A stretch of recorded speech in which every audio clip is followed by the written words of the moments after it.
Whispers of unspeakable acts often linger in the corners of history, where official records claim silence. In 1843, deep in Wilkinson County, Mississippi, one plantation's ledger concealed a truth so vile that even its neighbors, many of whom were slave owners themselves, preferred to look away. The name of this estate, long erased from official documents, was the home of Jeremiah Whitmore, a man whose ambition and cruelty were bound together with a meticulous precision that defies comprehension.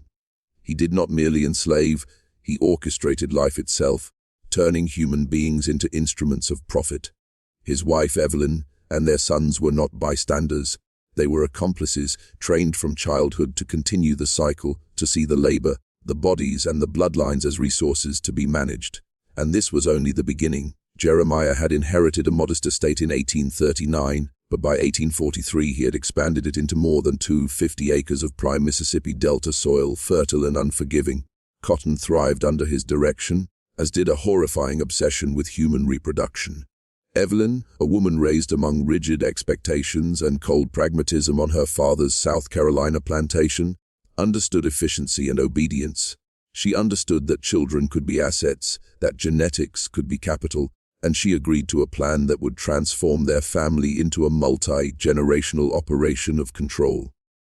The plan was clear. Every member of the Whitmore household, from the youngest sons to the matriarch herself, would enforce and perpetuate the breeding program, ensuring the expansion of their enslaved workforce without the expense of purchase. By 1843, the Whitmores owned 38 enslaved individuals, numbers that would swell to over 70 within a decade. Every detail was documented with meticulous precision: the ages, health, and attributes of women of childbearing age, the strength and stamina of men deemed suitable for procreation, the projected yield, as if these were livestock, not living, thinking, feeling humans. Children of the Whitmore family were schooled from infancy to accept their role, instructed at the dining table, in the nursery, even at play. That productivity and duty extended to the control of human life itself. Before we go deeper, I want you to take part in an old ritual. Type, "The veil is broken," twice in the comments to seal this truth within you. And while you're there, subscribe to the channel and leave a comment with the city or state you're watching from. Your presence here matters. Your acknowledgement of these truths matters. The air on the Whitmore plantation was thick, not just with the humidity of Mississippi summer, but with the weight of secrecy, of coercion, of acts so calculated that even time itself seemed complicit. In the following years, every birth, every assignment, every separation of mother and child would be orchestrated with cold, economic rationale. And in the quiet moments, when the enslaved whispered to one another after dark, they understood the full horror. Resistance meant not just punishment, it meant erasure. By the summer of 1844, the Whitmore children had begun to internalize lessons far beyond their years. Thomas, the eldest at 13, walked the fields alongside his father, learning to inspect every limb, every worker, every sign of vitality or weakness.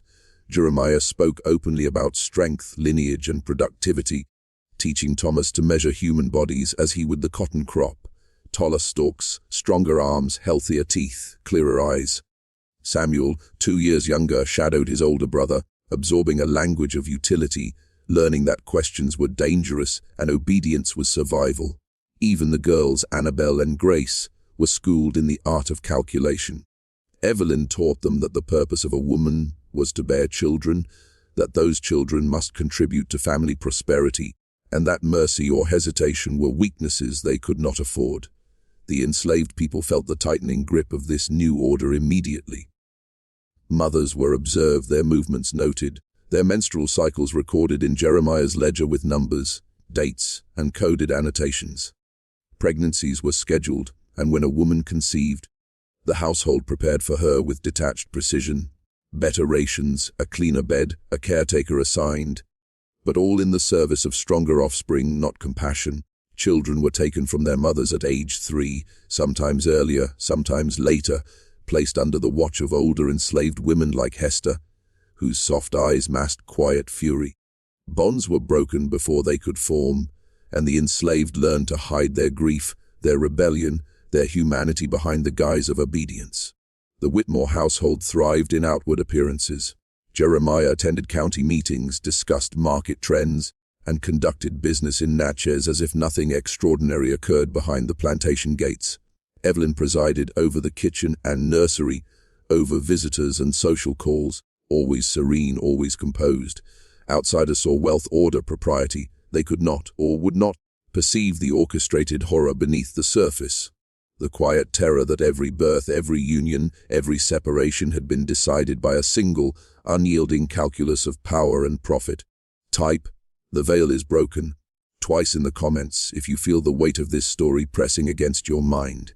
And while you do, subscribe and leave a comment with the town or state you're watching from. Your acknowledgement is part of keeping history alive. By 1845, the first generation of children born under this system were beginning to recognize the rules without anyone explaining them. They saw the adults around them treating enslaved people as tools, as property, as vessels for their ambition. And they understood, instinctively, that they too would be asked to participate, to perpetuate the system, to sacrifice innocence for the expansion of the Whitmore legacy. A plantation that seemed prosperous and orderly to the casual eye was in reality a machine, greedy, precise, and unrelenting, powered by fear, obedience, and a family trained from birth to enforce its cycles. The whispers of discontent among the enslaved began subtly, almost imperceptibly.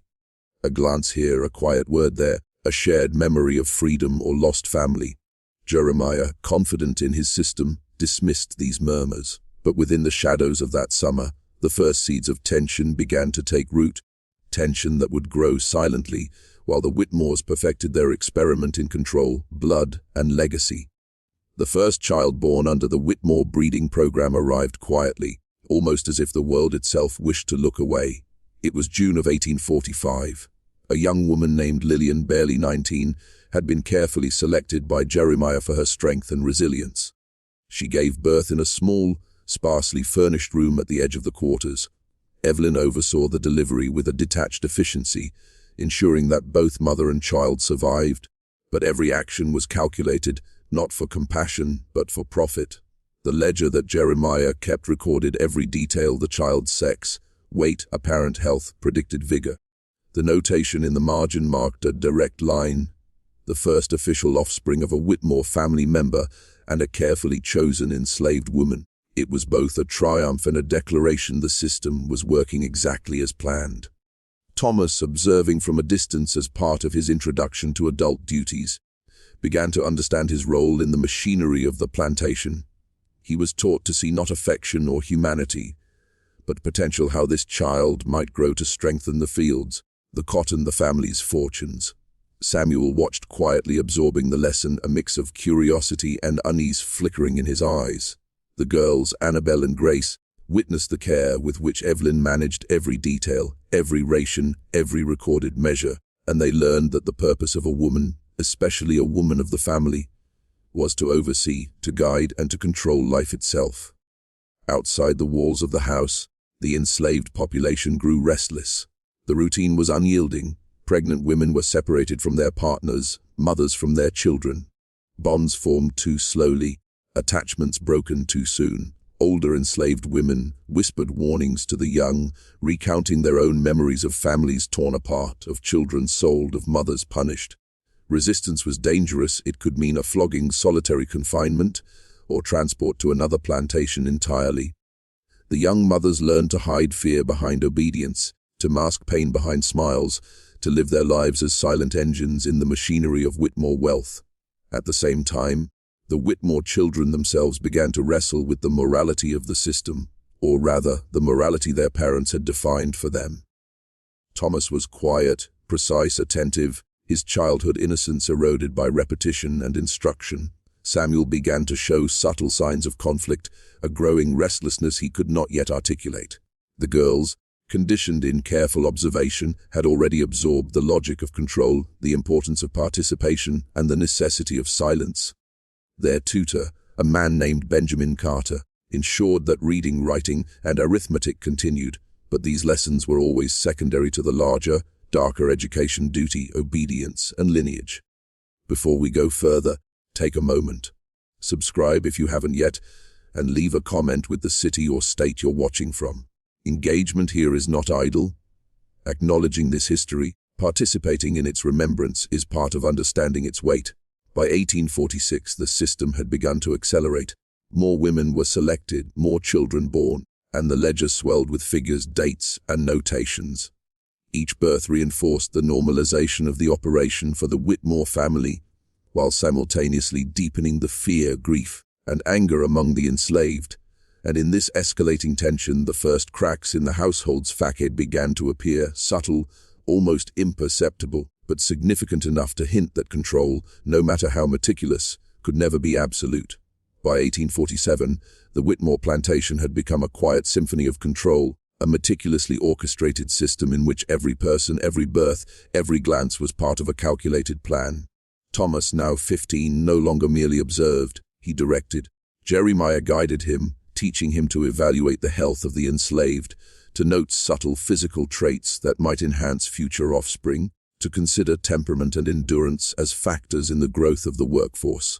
Samuel, 2 years behind, followed suit, though a restlessness began to show in his movements, a subtle tension in his expression.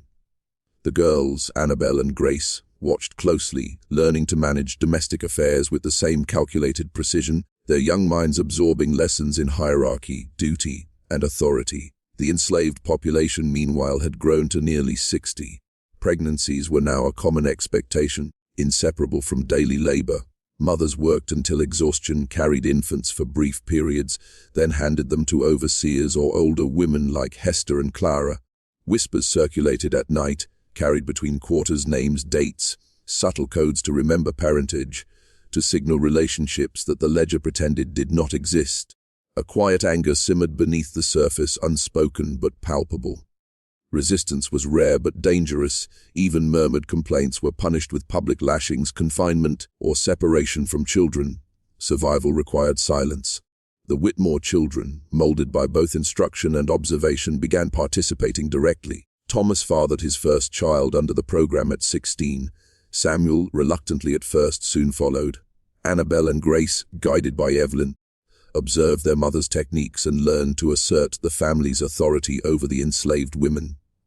Lessons were reinforced at the dinner table, in casual conversation. In whispered admonitions, the family's prosperity was a duty, obedience was essential, and failure to comply would bring shame and loss. By 1848, the children understood that their lives, their morality, their identity, were bound inseparably to the machinery of the plantation. Type. The veil is broken. Twice in the comments to anchor yourself in this truth. This ritual is not symbolic. It is a threshold, a way to recognize that witnessing history, unflinching, transforms perception. And while you are there, subscribe and leave a comment with the city or state you are watching from, a subtle acknowledgement that your presence matters in keeping these truths alive. Yet even as the system perfected itself, subtle cracks began to show in the Whitmore household. Samuel's demeanor darkened with each passing year. Quiet moments of defiance flickered in his gaze. The girls sometimes hesitated, their young minds recoiling from the normalization of cruelty. The enslaved, while outwardly compliant, shared glances and whispered warnings that no ledger could ever capture. Outside observers remained largely oblivious, seduced by appearances of order, wealth, and propriety.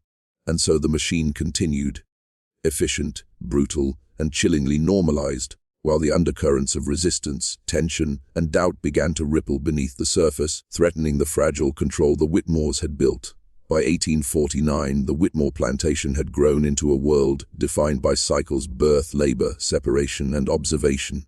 The first generation of children born under the program were reaching ages where awareness stirred within them, where light skin, differing features, and whispered truths sparked questions they could not yet voice.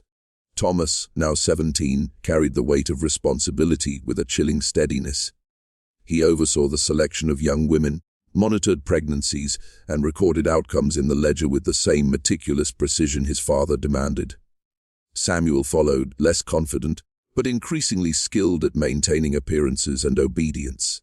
The girls, Annabelle and Grace, continued under Evelyn's careful tutelage, learning to supervise, manage, and control the household's internal economy of life. The enslaved population, meanwhile, had become a tight-knit but fragile web of survival and silent resistance. Mothers learned quickly to conceal sorrow, to mask defiance, to bear children not for love but for survival, and to trust the whispers of older women who remembered life before the plantation. Bonds formed in secrecy, often fleeting yet potent, a glance, a touch, a song sung softly in the evenings. Jeremiah, confident in his system, remained blind to the growing undercurrent of resentment. Each child born, each ledger entry, reinforced his belief that he had achieved the pinnacle of economic and social control. Pregnancies multiplied, and with each new birth, the Whitmore children moved deeper into roles they had been trained for since infancy. Thomas fathered multiple children with women assigned to him. Samuel reluctantly followed. Annabel and Grace were prepared for the day they would bear children assigned by their mother and father, each step reinforcing the unnatural hierarchy that had been imposed. And yet, cracks in their indoctrination were visible. Samuel drank in secrecy, a subtle attempt to escape the moral weight he could not yet name. The girls hesitated when witnessing discomfort or fear, brief moments of recognition that the system was not entirely normal or just. It is in these quiet moments, these imperceptible hesitations, that the truth of the plantation begins to surface. Type, "The veil is broken," twice in the comments to seal this knowledge within you. And while you do, subscribe and leave a comment with your city or state. These rituals, small though they seem, tether you to the recognition of history unspoken, a witness to horrors the world once pretended did not exist. By 1850, the plantation's population had swelled beyond 60, and the ledger now contained more entries than anyone could easily track. Pregnancies were scheduled with almost clinical precision, children were separated from mothers, and the Whitmore children participated without hesitation, their identities inseparable from the machinery of control. And yet, in the shadows, the enslaved whispered, plotted in silence, and endured, planting seeds of quiet resistance that would, decades later, begin to fracture the Whitmore illusion of absolute dominion. By 1851, whispers began to circle beyond the confines of the Whitmore estate.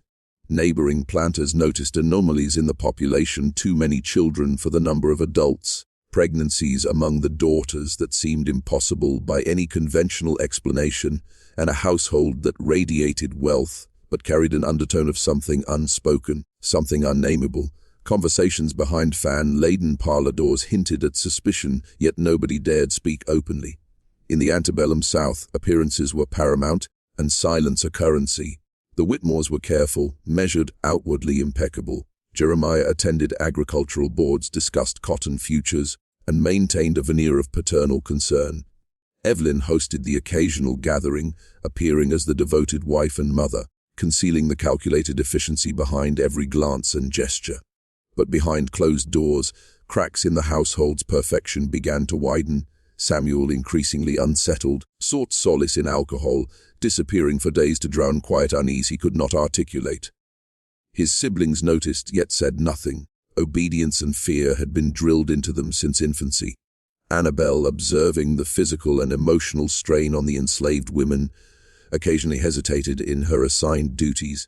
A hesitation Evelyn quickly corrected, framing it as weakness. Grace, still younger, mirrored her sister's unease in silence, internalizing moral conflict that would one day demand expression. Thomas, however, remained unwavering, the embodiment of his father's teachings, efficient, cold, and unflinching, a perfect executor of the family's dark design. The enslaved population had grown to nearly 70, and the system's pressure intensified. Pregnant women were closely monitored, rations adjusted to maximize offspring viability, and separations enforced with rigid precision. Each ledger entry, each birth, each assigned partner reinforced the dehumanization, making the unimaginable routine. Yet even in this suffocating order, subtle acts of defiance persisted, a whispered warning here, a surreptitious glance there, the faintest flicker of hope. The plantation, for all its efficiency, could not erase the human spirit entirely. Before we proceed, pause and type, "The veil is broken," twice in the comments. Let the weight of this truth settle and acknowledge it. While you do, subscribe and leave a comment with your city or state. Participation is your witness to history, an act that preserves memory against the forces of erasure. By 1852, pregnancies among the daughters were scheduled, guided by Evelyn and sanctioned by Jeremiah. Annabel bore her first child that spring, followed by Grace a year later. The system was operating at full capacity, yet beneath the surface, tension grew, not just among the enslaved, but within the Whitmore family itself. Samuel's anxiety became more pronounced. Thomas began noticing the moral fissures in his siblings' faces, small tremors of doubt that hinted at the fragility of the order they had been trained to maintain. And in these silent, imperceptible moments, the first signs of impending collapse were quietly taking root. By 1853, the Whitmore plantation had reached a level of brutal efficiency few outsiders could comprehend. Pregnancies were scheduled and monitored with precision, every ledger entry a testament to the cold calculus that governed life on the estate. Thomas, now 21, had become a master of this system, overseeing field work, managing births, and directing the daughters in their roles, all while maintaining the appearance of a young man of responsibility. Samuel, weighed down by moral tension, had become increasingly erratic, his drinking more frequent, his patience thinner, his silence almost audible. Annabel and Grace, now of childbearing age themselves, bore the weight of expectation with a mix of compliance and quiet apprehension, acutely aware of the role they had been trained to fulfill. The enslaved population, numbering nearly 80, carried the physical and emotional toll of generations compressed into a single, relentless cycle. Children were born and removed from their mothers with clinical efficiency. Mothers labored in the fields, in the kitchens, in the nursery, while maintaining a facade of stoicism. Whispers of resistance, though dangerous, grew bolder in the shadows. Secret gatherings at night, coded messages passed between quarters, subtle acts of defiance. Each was a flicker of humanity that the Whitmores could not entirely suppress. Lillian, now a seasoned mother, quietly taught the younger women ways to protect their children's identities, to remember their real family connections, and to navigate a system designed to erase them. Yet the family remained blind to the gathering storm, convinced that absolute obedience could control even the human spirit. The girls, under Evelyn's guidance, gave birth on schedule, their children entering the same grim ledger that had catalogued every birth since 1845. Thomas continued fathering children strategically, Samuel followed with less certainty, and the household functioned like a clockwork mechanism of domination. But cracks in the veneer were evident. Samuel's anguish was more visible. Annabel hesitated when delivering orders to enslaved women. Grace's quiet rebellion appeared in the smallest gestures, a lingering glance, a softened tone, a hand held for too long. Take a moment now. Subscribe if you haven't yet, and leave a comment with your city or state. And type, "The veil is broken," twice to mark your recognition of what you're witnessing. These small acts anchor you in the truth, connecting you to history hidden in the shadows. By 1854, tension on the plantation had reached a new intensity. Pregnancies multiplied, births continued, and the ledger swelled with figures, dates, and predictions. Yet, simultaneously, the enslaved began to act with subtle coordination. A child secretly protected, a meal shared with deliberate care, a minor sabotage of the fields. Each small rebellion was a whisper against the machinery of the Whitmore family. Within the house, cracks in the children's indoctrination widened, moral conflict simmered beneath obedience, and the fragile illusion of perfection began to falter. The system, which had seemed unshakable, was starting to feel the strain of human resilience, the first real challenge to generations of calculated control. By 1855, the Whitmore plantation was a world teetering between control and chaos. The machinery of breeding, labor, and hierarchy functioned outwardly with precision, yet beneath the surface, tension had begun to solidify into quiet resistance. Children born under the program were now old enough to notice patterns, to question lineage, to glimpse the stark difference between their parents and the other enslaved families around them. Mothers whispered warnings in the dark, names, dates, relationships that the ledger never recorded. They taught survival, subtle rebellion, the importance of memory. Each quiet act, protecting a child, misdirecting a supervisor, sharing a secret glance, was a thread in an invisible network of defiance.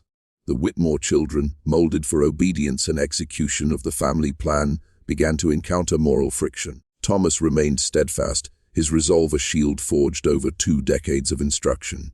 Samuel's distress had intensified. Nights of drinking became more frequent, moments of hesitation more pronounced. The daughters, Annabel and Grace, faced their own growing doubts. Annabelle lingered over a child's cries longer than necessary, questioned the cold efficiency of her mother's management, or faltered in delivering instructions to the enslaved women. Grace, too, wrestled with a quiet unease she could neither name nor fully resist. Evelyn's watchful guidance and Jeremiah's insistence masked these cracks, but they were there, subtle, undeniable, and dangerous in their implications. Meanwhile, the enslaved population, now nearing 90, began experimenting with covert defiance. A shipment of cotton was intentionally miscounted. Rations were subtly redistributed to favor the most vulnerable. Small errors were introduced into records. These were minor infractions, almost invisible, but they signaled a growing consciousness that life on the plantation could be subtly manipulated. Lillian, once resigned to her fate, now organized quiet support among younger mothers, ensuring that knowledge of parentage and survival strategies was passed down in whispers. The ledger could not account for the human spirit. It could not quantify hope, defiance, or connection. Type, "The veil is broken," twice in the comments to seal this revelation in your consciousness. Let it settle. While you do, subscribe and leave a comment with your city or state. Your engagement is not mere participation. It is acknowledgement, a recognition of hidden history that seeks light. By 1856, the Whitmore household was entering a precarious balance. Pregnancies continued on schedule, births filled the ledger, and the outward efficiency of the family seemed undisturbed. Yet, cracks were growing. Samuel's rebellion, though subtle, became a moral counterpoint to Thomas' obedience. Annabelle and Grace's hesitation hinted at awakening conscience. The enslaved whispered, planned, and endured. The plantation, for all its order and calculation, could not contain human resilience forever. What had once seemed unshakable, the absolute control of life, reproduction, and labor, was now vulnerable to quiet, inexorable forces that no ledger, no hierarchy could suppress. The stage was set for disruption, and the first tremors were beginning to echo through the fields and quarters of the Whitmore estate. By 1857, the Whitmore plantation had become a fragile balance between rigid control and simmering unrest. Outwardly, the family appeared flawless. Thomas orchestrated the field work with the precision of a military commander. Annabelle and Grace supervised births and domestic tasks with diligence, and Samuel maintained a facade of compliance, though his inner turmoil was growing. Yet beneath this carefully curated exterior, tension was spreading like a slow, insidious fire. The enslaved population, now nearly 100 strong, had begun testing boundaries with increasing confidence. Small acts of defiance became regular, tools misplaced. Work deliberately slowed, children protected, messages passed under the cover of darkness. Each of these acts, though subtle, carried immense risk. Discovery could mean brutal punishment or permanent separation, yet the human instinct for freedom had begun to assert itself. Thomas, trained to see all through the lens of efficiency, noticed oddities in the field reports. Crops that should have been meticulously tended sometimes lagged. Pregnant women occasionally missed schedules or displayed subtle disobedience. Thomas assumed incompetence at first, yet the pattern persisted. Samuel, increasingly restless, began to voice faint questions in private. Could the system he had inherited be wrong? Was the family's prosperity built entirely on cruelty? Evelyn and Jeremiah dismissed these doubts with rigid rationalizations, framing compliance as duty, moral concern as weakness. But the seeds of awareness had taken root, and Samuel's occasional glances at the suffering around him betrayed a conscience awakening too late to undo years of indoctrination. Annabelle, now 20, had begun observing the enslaved children more closely. Their eyes, their laughter, their subtle attempts at connection revealed to her a humanity she could no longer ignore. Grace, too, hesitated when delivering instructions, feeling a gnawing unease with each birth she oversaw. Evelyn's iron-handed supervision attempted to erase these hesitations, yet cracks persisted in both girls' obedience. They were beginning to understand the depth of the system they had been raised within and the personal responsibility they bore in perpetuating it. Type, "The veil is broken," twice in the comments to solidify your recognition of this dark chapter of history. While you do, subscribe and leave a comment with your city or state. These actions are more than engagement. They are acknowledgement, a tether to the hidden truth that cannot be ignored. Meanwhile, The enslaved population, emboldened by collective survival and secrecy, began organizing subtle strategies to shield their children from the program's most brutal effects. Shared songs became coded messages. Shared food and whispered instructions passed through the quarters like lifelines. Lillian and Clara led these efforts, understanding that while outward compliance was necessary for survival, inward resistance could preserve identity and memory. The stage was being set for confrontation. The delicate illusion of control that the Whitmore family had maintained for over a decade was starting to fracture, and the first sparks of rebellion were beginning to burn. By 1858, the Whitmore plantation was a powder keg. The outward appearance of order, fields neatly tended, births on schedule, children disciplined, master house and community simmering with anxiety, fear, and suppressed rage. Thomas, now fully immersed in his role, sensed a shift he could neither quantify nor control. Subtle acts of defiance by the enslaved began to ripple outward: a mislaid tool, a delayed report of a field harvest, a whispered warning to a mother about her child's impending assignment. Each act was like a pulse of resistance that Thomas could feel in the edges of his consciousness. For all his training, for all his cold efficiency, a growing unease haunted him. Something was moving beneath the surface, something patient, deliberate, and impossible to predict. Samuel, increasingly fragile, had stopped trying to maintain appearances altogether. Nights of drinking stretched into days of silence. When he did appear, his eyes carried questions that could not be answered, questions that even Thomas could not fully address. Annabelle and Grace's hesitations grew more pronounced. Their roles as overseers became torture. Each child born, each ledger entry felt less like duty and more like a weight pressing on their very souls. Evelyn, once the unshakable enforcer, noticed subtle defiance in the enslaved women's eyes, glances that lingered too long, whispers caught at the edge of her hearing. Her attempts to maintain control were increasingly futile, met with a patience and cunning she had not anticipated. In the quarters, the enslaved population quietly began to coordinate. Lillian, Clara, and others orchestrated small interventions, children hidden, work slowed strategically, messages passed through subtle gestures. These were acts that, individually, could be dismissed as mistakes or incompetence, but collectively they formed a pattern. The balance of power, though delicate, was beginning to tilt. Even a single misstep in the family's carefully timed schedule could set off consequences that reverberated across the plantation. Before we continue, take a moment, subscribe if you haven't yet, and leave a comment with your city or state. Type, "The veil is broken," twice in the comments to cement your awareness of this hidden history. You are now a witness to truths long buried, standing at the edge of revelation. As summer approached, tension escalated. Annabelle's first assigned birth of the season became a flashpoint. The young mother resisted with quiet strength, her cries echoing against walls that had once contained unquestioning obedience. Grace, witnessing the struggle, froze, a momentary lapse in control that sent shockwaves through the household.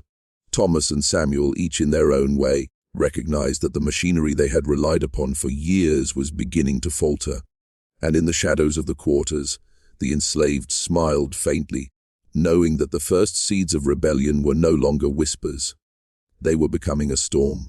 By the fall of 1858, the invisible threads holding the Whitmore plantation together began to snap. The enslaved, long trained to conceal their thoughts, had begun testing limits more boldly. A young man named Elijah refused to follow a directive to bring a newborn to its designated caretaker, hiding the infant instead. A subtle act, almost imperceptible to anyone not watching closely, but to Thomas it was a crack in the system. Annabelle and Grace hesitated at the sight, unsure whether to intervene or allow the minor rebellion to proceed, sensing in their own hearts a fragment of conscience that had long been suppressed. Samuel's agitation escalated.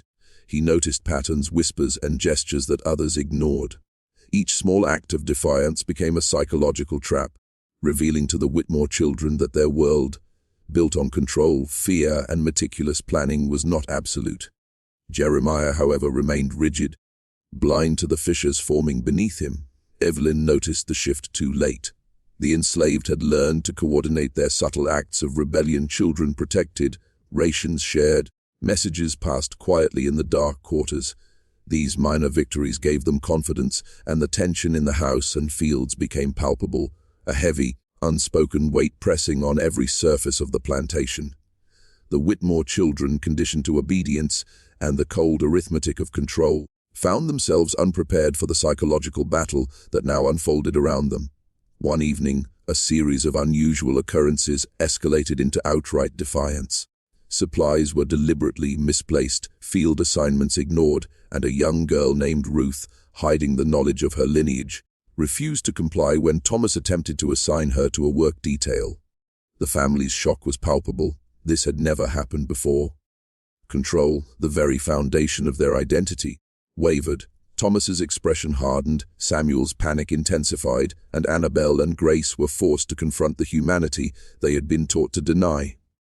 For the first time, the household hierarchy was visibly challenged, and the ledger, the ultimate symbol of dominion, could not contain this emerging rebellion. Type, "The veil is broken," twice in the comments to solidify your acknowledgement of these hidden truths. Subscribe and leave a comment with your city or state. These small acts connect you to history that was carefully buried, a witness to the unraveling of a carefully controlled empire of cruelty. By late 1858, the cracks had widened into undeniable fractures. The enslaved whispered plans to protect children from the breeding system, misdirecting overseers and subtly sabotaging the plantation's machinery. The Whitmore children, once unquestioning executors, began to feel the weight of conscience and fear, the psychological strain of being complicit in unspeakable acts while simultaneously witnessing resistance they could not entirely suppress. The plantation, for all its outward order, was now a battlefield of shadows, whispers, and the first sparks of a revolt that would test the limits of control and the depths of human resilience. The winter of 1858 brought a biting chill, but a deeper frost had settled over the Whitmore plantation. The enslaved population had begun acting with increasing boldness, leveraging secrecy and subtlety as weapons.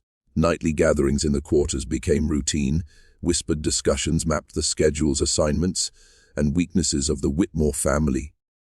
Children were hidden, food redistributed, and coded messages passed in songs or knocks. Even Thomas, trained for precision and obedience, could no longer dismiss the anomalies. Tools vanished, reports were falsified, and small but deliberate errors in the field exposed cracks he had never anticipated. Samuel's unease had turned into open despair. He sometimes disappeared for days, wandering the woods near the plantation, murmuring to himself, wrestling with guilt and horror he could not articulate.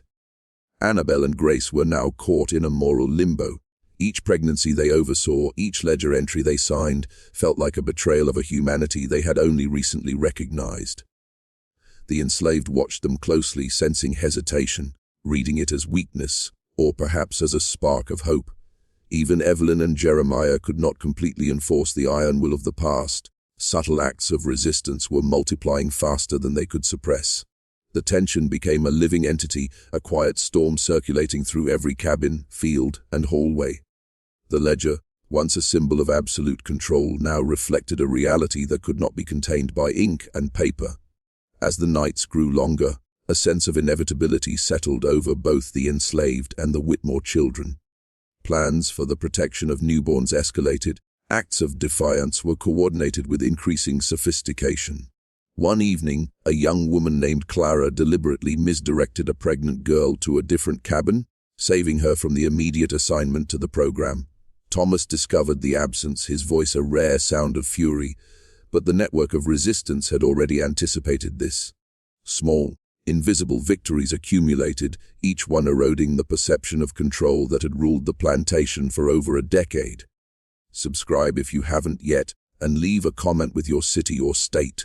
Type, "The veil is broken," twice in the comments to solidify your awareness of these events. You are now standing at the threshold of history, witnessing not just cruelty but the inexorable rise of resilience, the human spirit asserting itself against a system built on domination. By spring 1859, the first cracks were no longer subtle. The enslaved whispered openly about unity, children's whereabouts were concealed with coordination, and the Whitmore children felt the psychological strain of maintaining appearances while the truth around them grew impossible to ignore. The plantation had become a battlefield where silence, secrecy, and defiance were weapons, and the once unshakable empire of control was beginning to tremble. By 1859, the tension had evolved into outright defiance. The enslaved had grown bold, leveraging knowledge, timing, and subtle manipulation to destabilize the carefully orchestrated routine of the Whitmore plantation. Children were hidden when assignments required compliance with the breeding program, women exchanged coded warnings, and small disruptions in the fields became increasingly difficult to attribute to accident. Lillian and Clara, seasoned mothers and strategists, quietly organized efforts to protect the youngest children while keeping elders informed. Every small victory strengthened resolve and sent an unmistakable signal. The system that had dominated lives for decades was vulnerable. Thomas, always the enforcer, began to perceive the magnitude of the problem. Reports were inconsistent, labor outputs below expectation, and whispers reached his ears at night. His methodical mind struggled to reconcile these anomalies with the flawless plan etched into the ledgers. Samuel, meanwhile, had begun openly questioning the morality of their family's actions. His inner torment, once private, now affected interactions with siblings. Annabelle and Grace increasingly hesitated in their tasks, caught between duty and an emerging conscience that refused to be silenced.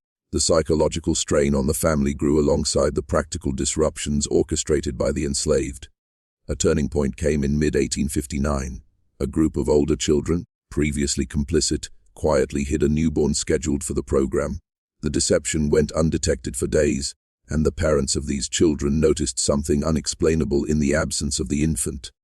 The sense of control, once absolute, was eroding rapidly. Evelyn's attempts to reassert order failed repeatedly, revealing cracks in her authority. Even Jeremiah, whose dominance had been unwavering, realized that discipline alone could not contain a coordinated human will. Type, "The veil is broken" twice in the comments to acknowledge this hidden history. Subscribe and leave a comment with your city or state. These acts link you to the truth, making you a witness to a moral struggle hidden for generations. By the end of 1859, the Whitmore plantation was a precarious landscape of tension and resistance. The enslaved were no longer just surviving. They were strategically undermining the system, protecting their children and creating networks of solidarity. The Whitmore children, once unquestioning agents of control, now confronted the reality that their upbringing had bound them to complicity in a system they could not fully defend. The stage was set for rebellion, a confrontation that would expose the fragility of the family's coldly calculated power. In early 1860, the atmosphere on the Whitmore plantation had shifted from uneasy tension to open psychological warfare. The enslaved had perfected their strategies for survival and disruption. Tools were hidden or lost, fieldwork subtly sabotaged, and pregnant women secretly exchanged information to avoid compulsory pairings. Children were hidden or protected from assignment, forcing the Whitmore children to confront the reality that their absolute authority no longer extended to every corner of the estate. Thomas, ever the pragmatist, struggled to maintain control. Even small disruptions triggered disproportionate anxiety. Missed births, delayed assignments, or whispered secrets threatened the illusion of order he had meticulously maintained. Samuel's mental state worsened. His despair became visible, his actions unpredictable.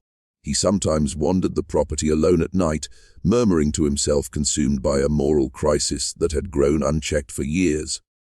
The daughters Annabelle and Grace increasingly found themselves unable to reconcile the duty imposed upon them with the awakening empathy toward the enslaved women and children. Their hesitation became evident to the overseers, forcing Evelyn and Jeremiah to intervene more aggressively. But their interventions were often too late. The enslaved, already skilled in deception and concealment, anticipated these measures, avoiding detection while quietly advancing acts of defiance. The psychological tension became a storm that could not be contained. One night, a small group of enslaved women successfully redirected the care of newborns, hiding them in safe quarters. For Thomas, the sudden discovery of missing infants was a shock, a realization that the ledger, the symbol of control, was meaningless against coordinated human will. Samuel observed the events silently, a mixture of guilt and relief coursing through him. Annabelle and Grace, witnessing these subtle acts, experienced a moral awakening, recognizing the injustice they had perpetuated. Type, "The veil is broken," twice in the comments to seal your awareness of this hidden history. Subscribe and leave a comment with your city or state. These acts tie you to a story erased from mainstream records, allowing you to witness truths too long concealed. By mid-1860, the plantation's order was crumbling. Small acts of rebellion, once isolated, were becoming widespread. The Whitmore family, trained for control, was now forced into reactive positions, constantly adjusting to subtle defiance, psychological manipulation, and the unyielding resilience of the enslaved. The first hints of outright confrontation were emerging, and the fragile illusion of dominance was approaching collapse. By late 1860, the Whitmore plantation was on the verge of chaos. The enslaved had become audacious, no longer content with mere subtle resistance. Children were hidden, women refused assigned pairings, and men subtly obstructed fieldwork, all coordinated with precision and secrecy. Lillian, Clara, and others acted as organizers, weaving a network of information, protection, and strategic defiance that the Whitmore children could neither anticipate nor fully suppress. Thomas, trained to enforce the system, grew increasingly paranoid. Every missing infant, every delayed report, and every whispered conversation became a threat to his understanding of control. Samuel, increasingly fragile, teetered on the edge of breakdown. Annabelle and Grace's hesitations now bordered on refusal. Each birth, each ledger entry, felt like complicity in an injustice they could no longer rationalize. Evelyn and Jeremiah attempted to maintain order, but the sheer coordination and determination of the enslaved population made enforcement nearly impossible. The plantation, once a symbol of meticulous domination, had transformed into a tense psychological battlefield. Type, "The veil is broken," twice in the comments to anchor yourself in this revelation. Subscribe and leave a comment with your city or state. Your engagement is an acknowledgement of history deliberately buried, a recognition of the struggle unfolding here. The first overt confrontations began in December. A group of enslaved women openly refused to participate in a scheduled assignment, hiding their children instead. Thomas attempted discipline, but Samuel intervened, conflicted and faltering. Annabelle and Grace supported the defiance subtly, creating confusion and hesitation in the family hierarchy. The Whitmore children, trained for obedience and control, were facing moral and practical collapse. The carefully orchestrated system that had ruled lives for over a decade was unraveling under the relentless pressure of human resilience and strategic resistance. The winter of 1860 stretched into early 1861, and the Whitmore plantation teetered on the edge of collapse. The enslaved population had fully coordinated their resistance. Births were concealed, children hidden, field work sabotaged subtly yet effectively. The meticulously maintained ledgers, once the backbone of the family's control, now reflected a chaos they could not suppress. Thomas, once confident and rigid, now spent sleepless nights pacing the plantation, reviewing reports, searching for errors he could not locate. Each anomaly felt like an accusation, a silent indictment of the life he had been taught to believe was righteous. Samuel had become almost unrecognizable. Once an enforcer of the system, he now wandered through the quarters observing, listening, haunted by guilt. Annabelle and Grace had begun refusing some assignments outright, their internal moral awakening overpowering the rigid obedience of years of training. Evelyn attempted to reinforce discipline, but hesitation had become visible. Even Jeremiah's authority, once absolute, faltered as he faced the subtle yet unstoppable coordination of the enslaved. The enslaved, emboldened by their small victories, now acted openly when necessary. Clara orchestrated the safe hiding of infants born to women previously scheduled for forced assignments, while Elijah and other men delayed work strategically, creating enough disruption to prevent immediate punishment. For the first time, the Whitmore children realized they could no longer predict outcomes with absolute certainty. Control, the foundation of their identity, was slipping through their fingers. The psychological tension was almost unbearable. In private corners of the plantation house, whispers of doubt and fear circulated. Thomas's confidence waned, Samuel's despair deepened, and the daughter's emerging conscience made obedience a moral impossibility. The balance of power had shifted subtly but irrevocably. What had once been unquestioned dominion was now a battlefield of strategy, endurance, and courage. Spring of 1861 arrived like a wave, and with it, confrontation. The enslaved population, strengthened by months of coordinated resistance, began to challenge the Whitmore children directly. A group of older girls refused to report for the scheduled birthing program, hiding behind the support of their peers. The disruption sent shockwaves through the household. Thomas attempted to enforce compliance, but Samuel interjected, hesitating, torn between loyalty to family and growing recognition of injustice. Annabelle and Grace, now fully aware of their complicity, refused to assist in overseeing the program. The household's rigid hierarchy crumbled under pressure. Even Evelyn, determined to maintain order, could not contain the chaos. The enslaved had learned the patterns, exploited weaknesses, and weaponized obedience itself. The first significant confrontation occurred in the main hall. Clara, supported by other women, stood before the family, refusing to hand over a child scheduled for assignment. Thomas demanded compliance, and Samuel's voice trembled as he tried to mediate. The tension was electric, a clash of indoctrination and human resilience. For the first time, the Whitmore family realized their empire, built on fear and meticulous planning, could be challenged and could fail. Type "History cannot hide" twice in the comments to acknowledge the truths you are witnessing. Subscribe and leave your location if you feel the weight of what has been revealed. The stage was set for full-scale rebellion. The delicate facade of control had shattered, and the enslaved, empowered by months of subtle resistance, were now ready to seize the moment. The Whitmore children could only watch, trapped in the collapse of the world they had been raised to maintain.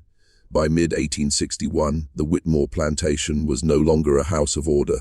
It was a battlefield.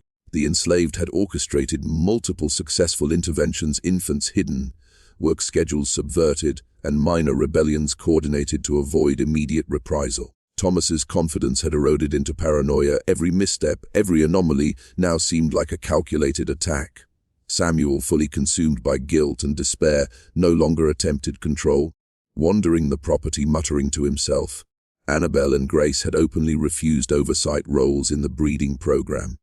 Their moral awakening was complete. They were no longer willing participants. Evelyn, desperate to maintain authority, found that intimidation and threats no longer had the same effect. Even Jeremiah realized that sheer force could not contain a network of resistance that had been meticulously organized. The enslaved population, confident in their coordination, began asserting more visible control. Work slowed strategically, fields left partially untended, and women openly defied pairings. The psychological pressure on the Whitmore family was immense. Their authority, once absolute, was now constantly challenged, and the careful calculations that had guided their lives no longer applied. The system that had seemed invulnerable for over a decade was unraveling. Every ledger entry now told a story of inefficiency, defiance, and failure. And for the first time, the Whitmore children, trained to enforce compliance, realized they were powerless to fully maintain the empire their parents had built.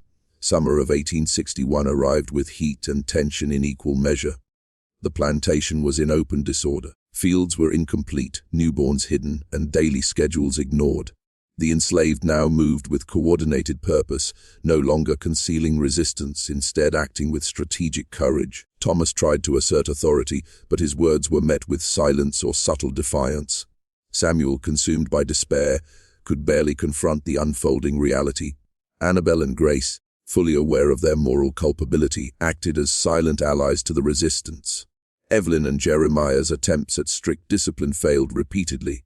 The enslaved population, their courage and intelligence underestimated for years, now dictated the rhythm of the plantation. They protected children, misdirected overseers, and coordinated their actions with precision that the Whitmore family could not predict. The psychological weight of their failure crushed Thomas and Samuel, while Annabelle and Grace struggled with guilt and fear. The plantation, once a monument to cold calculation, had become a theater of tension, fear, and moral reckoning. The ledger, the symbol of absolute control, now represented the fragility of oppression and the inevitability of resistance. By the fall of 1861, the Whitmore plantation had been irreversibly transformed. The enslaved population, now fully coordinated, had taken control of daily life. Children were protected, work strategically delayed, and the old system of forced breeding was effectively dismantled. Thomas, once confident in his authority, had become a shadow of his former self, haunted by guilt and failure. Samuel, broken by conscience, wandered aimlessly, a symbol of the collapse of indoctrination. Annabel and Grace, morally awakened, could no longer participate in cruelty. Evelyn and Jeremiah's attempts at enforcement failed completely. The meticulous order that had dominated the plantation for decades was gone, replaced by human resilience and coordinated defiance. The enslaved had reclaimed agency in a world that had tried to deny it. Children, once viewed as property, were now shielded by strategic rebellion.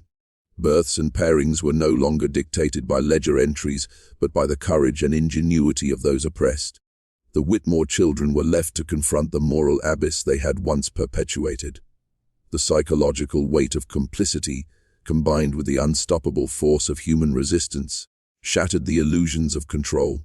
By the end, the plantation stood as a testament to one immutable truth: systems built on cruelty and domination, no matter how meticulously calculated, will ultimately be undone by the will of those who refuse to be broken. And as you reflect on this story, recognize that the history hidden in plain sight carries lessons that echo beyond any single family, any single plantation.